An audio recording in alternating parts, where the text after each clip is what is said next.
Kabilang ka ba sa mga tindahang nagtatapon din ng paninda? Lalo na yung mga dilata. Bakit?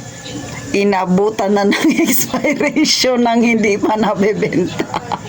Magandang araw mga kasari. Ito na naman si Ate Tintin at for today's video, sigurado akong makakarelate ang karamihang may tindahan dito.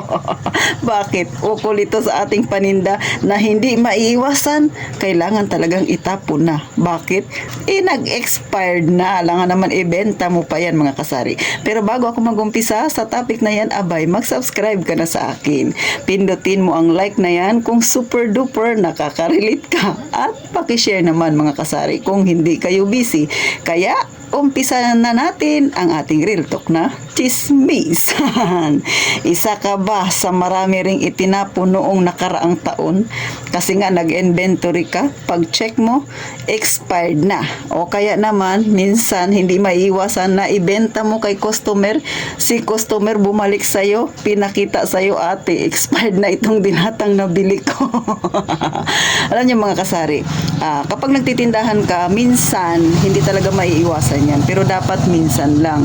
Huwag mong ugaliing lagi kang nagkakaroon ng paninda na expired kasi hindi magiging maganda ang imahe ng iyong tindahan pag lagi-lagi nangyayari yan sa iyo, sa mga customer mo. No? Next, ugaliin mong mag-check ng expiration date ng iyong paninda na bibilhin. Kasi minsan doon sa grocery store, hindi yan napapansin. Siyempre, namimili yung ibang customer so nagkakandahalo-halo na din. Minsan ang nabibili mo yung ilang buwan na lang mag-expired na, especially sa dilata. Paano kung yung nabili mo ay hindi pala fast moving sa'yo o di abutan yan? Ang mangyayari, itatapon mo. So, nagtapon ka ng pera. Samantalang hindi naman tayo nakakabangga ng pera dyan sa kalsada tapos ikaw itatapon mo lang yung pera na yan. So, yan yung isa sa mga technique mga kasari. Next, kapag dinisplay mo yan sa tindahan mo, dapat organize ka. FIFO. First in, first out. Gaya ng kay Ate Tintin. So, pag sinabi mong sardinas na green na Youngstown, panay Youngstown ang isang hilera. Youngstown na red, panay isang hilera. Bakit? Yung nasa taas, yun yung dapat mong unahing ibenta. Yung nasa baba, yan yung pinakahuli mong binili. Which is mas matagal ang expiration niya. Yung nasa taas, ilang buwan na lang or isang taon na lang mag-expire na. So, dapat ganon ang isip natin, yung pag nag-display tayo ay i-organize natin. Kasi, pag hindi ka marunong mag-organize ng yung paninda, tapos yung paninda na yun ay napaka-slow moving pa, aabutan talaga ng expiration yan. At ang mangyayari niyan, itatapon mo syempre yan. Alangan naman, ibenta mo yan.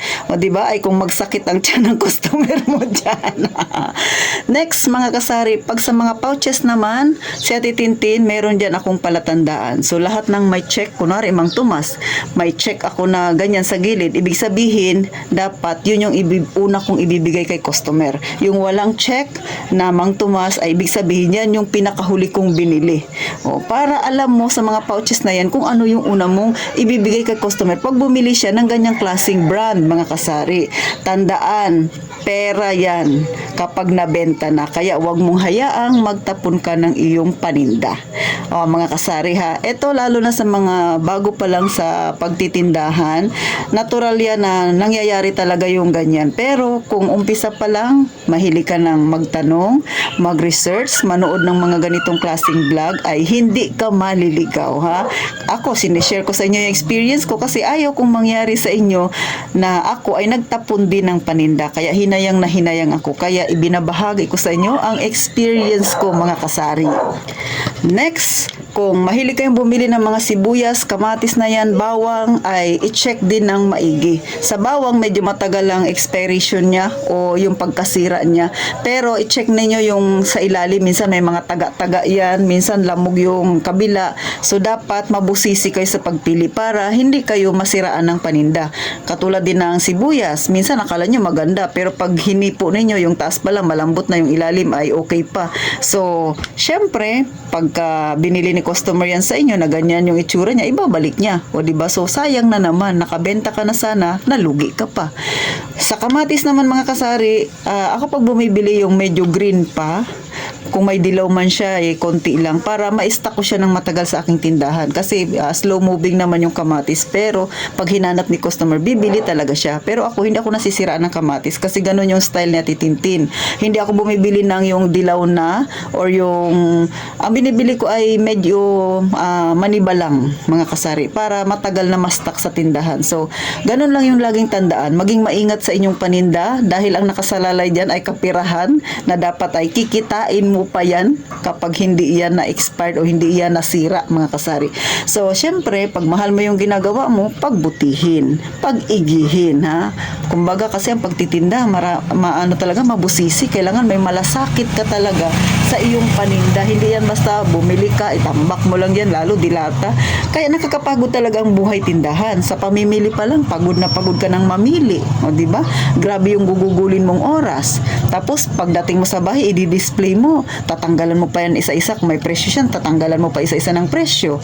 Tapos, i-check mo pa yan kung tumaas na ba o hindi bago ka pa magpe-presyo. At kapag nagpresyo ka, habang isasalansan mo yan, aayusin mo naman yung mga dating brand na kaparehas ng binili mo para maging FIFO. O, habang ginagawa mo yan, naglilinis ka. O, diba? Grabe kapagod talaga ang buhay tindahan. Kaya, sa mga wala pang tindahan dyan, na nandito sa channel na Tintin na nanonood, kung sigurado kang gusto mong magtindahan, ganyan karami ang trabaho ng isang tindera. Lalo na kung solo ka.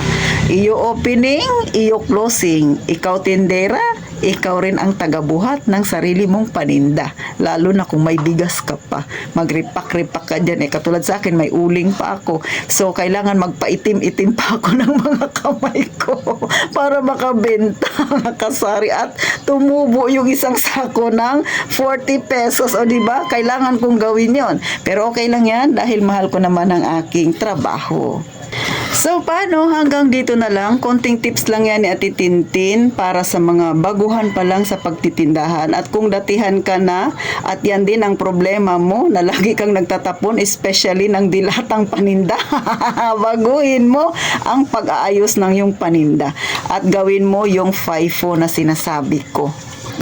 Para syempre iwas tapon ang iyong mga paninda. So hanggang dito na lang, nawa nakakuha kayo ng konting idea at napangiti na naman kayo ni Ate Tintin.